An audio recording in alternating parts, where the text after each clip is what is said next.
Salah satu pertanyaan kaum ateis yang paling susah dijawab itu kan, kalau Tuhan mau maha kuasa, bisa nggak dia menciptakan Tuhan yang lain? Saya rasa ini jenis pertanyaan ateis yang paling susah dijawab di dunia ini. Kalian tahu buah simalakama? Ya, kalau dimakan mati bapak, kalau nggak dimakan mati ibu. Nah, ada pertanyaan ateis yang sifatnya seperti buah simalakama begini. Kalau saya disuruh jawab pertanyaan tadi, saya akan jawab, Tuhan itu sifat utamanya pintar, bukan baik atau polos.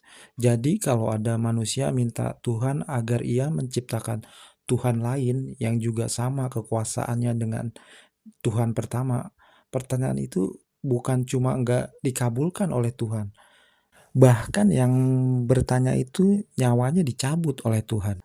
Kenapa begitu? Ya karena Tuhan tahu kalau dikabulkan permintaan tadi, maka hal itu akan mengancam otoritas kekuasaannya. Coba bayangkan ada dua kaisar dalam satu kerajaan. Apa nggak saling bunuh itu kaisar, saling berebut kekuasaan? Jadi di sini saya mau mengatakan bahwa ada jenis pertanyaan dari kaum ateis itu yang kalau dijawab apapun, mau dijawab A atau dijawab B, hasil akhirnya itu tetap agama yang salah. Pertanyaan ateis itu memang dirancang untuk nggak bisa dijawab.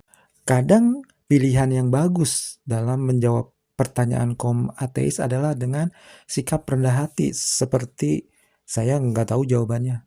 Seperti itu saja, sesimpel itu saja. Seperti yang pernah dilakukan oleh Habib Djafar saat ditanya oleh Coki Pardede di podcast Om Botak.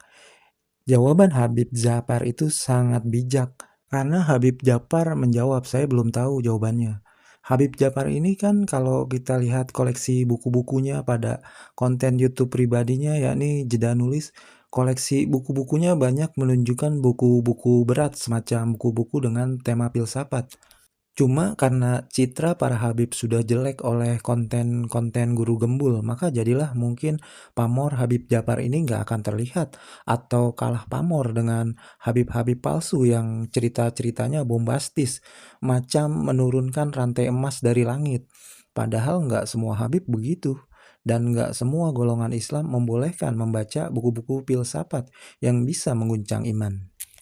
Artinya apa? Artinya jangan menilai orang lain dari golongan mana dia berasal, tapi nilai dari pengetahuan yang dimilikinya. Terima kasih sudah nonton videonya, saya Didi Channel.